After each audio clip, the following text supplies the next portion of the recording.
We got a huge rivalry game this weekend in college football in the Big Ten. Ryan Day and the Ohio State Buckeyes are traveling to Penn State to face the Nittany Lions. Of course, this Ohio State offense has been the most prolific offense in college football. Ohio State is been one of the top two teams in college football since the season started. And of course, with Jim Knowles, first year defensive coordinator, the defense has taken a huge step up. They're number two in total defense. Granted, they haven't played, many potent offenses. And, Penn State, on the other hand, they've won some close games. This is a rivalry game, so they're definitely going to be getting up for it, especially with it being at home. The environment is going to be crazy. But, Drew, kicking it to you, we know Ryan Day in this offense for Ohio State. They surround their quarterback with weapons. He's a Heisman candidate, and, they put the ball in the air.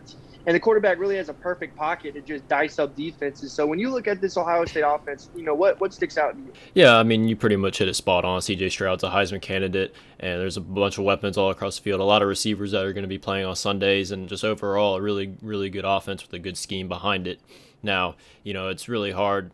Yeah, the average person is going to look at this Ohio State team, and the main argument's going to be, well, they haven't played anybody. But here's my thing, and I say this all the time. One, I mean, you can only play the teams that are on your schedule. And what you can do is dominate them. That's that's the only thing you can really do. And second of all, when you watch this Ohio State team, when you watch football in general, you can watch a team, and regardless of who they're playing, you can tell if they're a good team or not. And Ohio State's a great team. They've been a great team for many, many years now.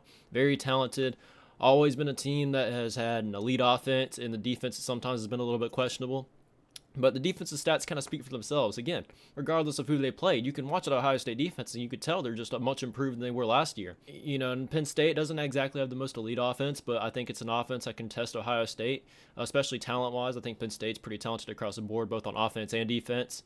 And, Nick Singleton and Katron Allen, two really good running backs, and of course Sean Clifford has his moments where he looks really good, and then he has his moments where he looks, very inconsistent, especially in the Michigan game. I think he went 7 for 19.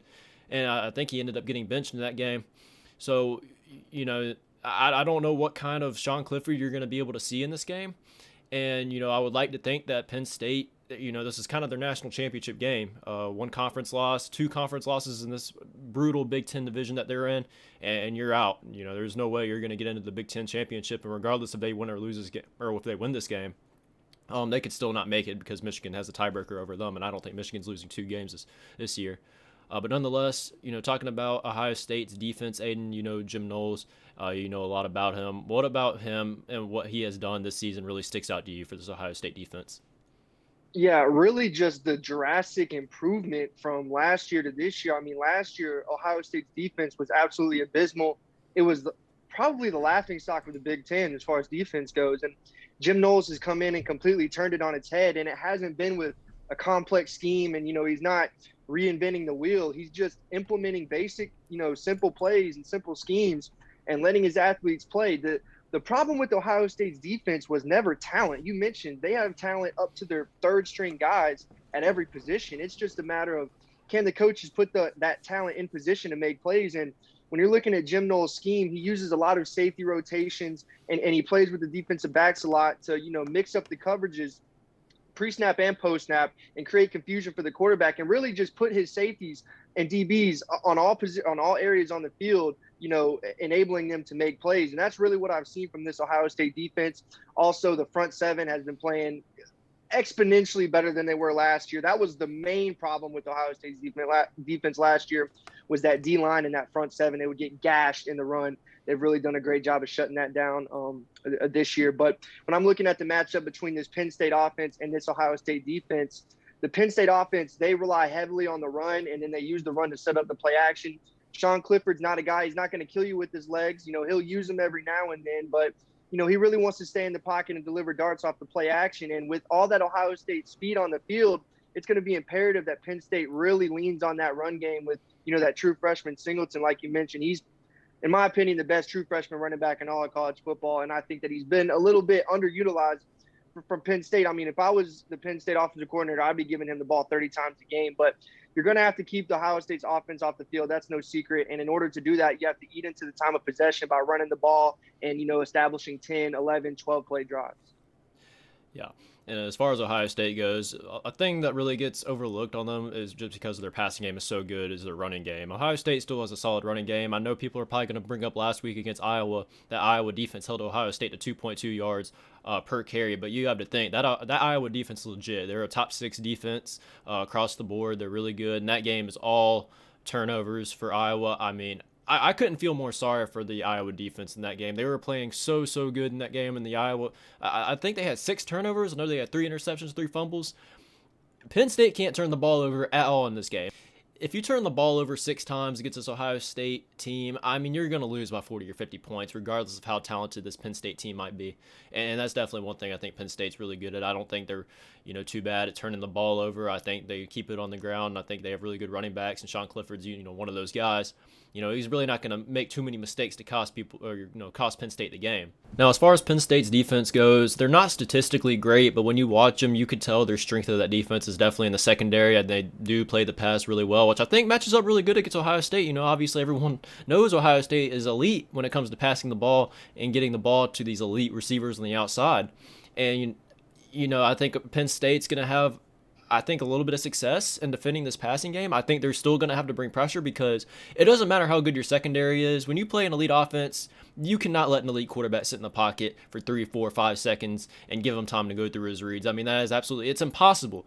Those of y'all who are watching this video and have played defensive back at any point know that's a very hard position, and it's hard to guard these receivers nowadays for sure for more than 3 or 4 seconds. So Penn State's going to have to find ways to get pressure on C.J. Stroud. Now, Aiden, you know the Penn State secondary pretty well. I know there's some key guys you wanted to talk about in this video. What guys really stick out to you from this Penn State secondary? Yeah, whenever you mention Penn State, you have to bring up Joey Porter Jr., of course, his dad, Pittsburgh Steelers legend.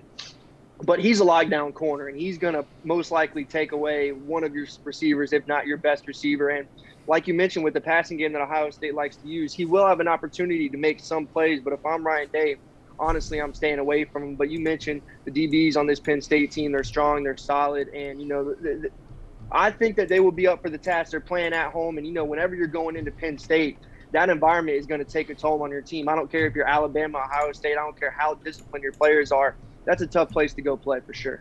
Yeah, Penn State 16-2 at home in 2022, 2021, and 2019. The only reason I'm leaving the COVID year out is because obviously there was no fans. So I don't know how much you guys believe in the home field advantage in that year, but to me, I think it's pretty much non-existent. Nonetheless, 16-2 in those 3 seasons alone is pretty good and shows that that team has a home field advantage for sure.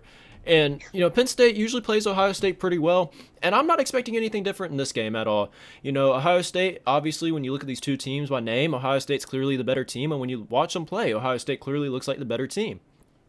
So getting into the prediction here, Ohio State, the line's at 15.5 points, and to me, Ohio State, of course, could beat Penn State by more than 15.5 points. I don't think there's really anyone that could deny that, but the question is, what Penn State team are you going to get in this game? James Franklin is notoriously known for, honestly choking these big-time games. And at what point is James Franklin going to get one of these big-time wins? I don't think it's going to be in this game, but I am expecting a Penn State-Ohio State matchup here that goes down to the wire. I think this game is going to be closer than a lot of people think. I think Ohio State gets the win. Like I said, I just think they're way too talented on both ends of the field. I think they just have the talent advantage across the board. But 15.5 points going on the road to Penn State, I mean, that's a lot of points. I don't care how good, your team is. I don't think there's many college football teams in America that can travel to Penn State and win that game by more than 15.5 points. I'm sure there's teams that could, but it's just so unlikely. But with that being said, Ohio State's going to get the win, but Penn State's going to cover that 15.5. Yeah, for once in the last 5 prediction videos we've done, I think we actually agree on this pick. I don't think that Penn State's going to lose by 15 or more points. Like you said, it definitely can happen. This Ohio State offense has the potency to put up that many points, but is the defense going to be able to stop the Penn State run game? And they are second in total defense, but like we said, they haven't played anybody, and this Penn State offense is definitely going to be the best offense they've played. The run game is definitely going to be the toughest one they faced yet, and I think that Penn State's going to chew into the clock just enough to where it won't get too ugly. Now, I do think it's going to be a close game because rivalry games like this at Penn State, this is going to be like Penn State's national championship for them. So they're going to come out and put everything into this game. But with all that being said, I think Ohio State's going to win, but I don't think they'll cover. Yeah, and I'd be a little bit more comfortable taking Ohio State had they have played some really tough matchups, coming into this game. Obviously, Notre Dame, a team that kind of just fell in the gutter, nowhere near what they're used to being. And you look at the Ohio State schedule. I don't know really where you could pick the best win at. Maybe that 4-3 Wisconsin team. Maybe that Notre Dame game was probably their best win. But Ohio State's really going to face some true adversity in this game, and you saw it from that Georgia Bulldogs team last year. Went through the regular season with not much of a problem. Adversity hit them in the Alabama game, and honestly got ran out of the building. Now, I'm not expecting Ohio State to get ran out of the building in this game, but it's just really hard. It's hard to judge a team when they just haven't faced true adversity leading up to a big game. So, with that being said, I think that's just why I'm kind of staying away from taking Ohio State to cover this. But that's going to wrap it up for this video, guys. As always, if you enjoyed, please leave a thumbs up, subscribe, and hit the notification bell. Helps us out tremendously. And we're probably going to do another video over Texas A&M here in a minute. So if you're watching this, I'm probably posting this today, which is Wednesday. Should be up either tomorrow morning or tomorrow evening. But just be on the lookout for that, and we'll see you guys in the next one.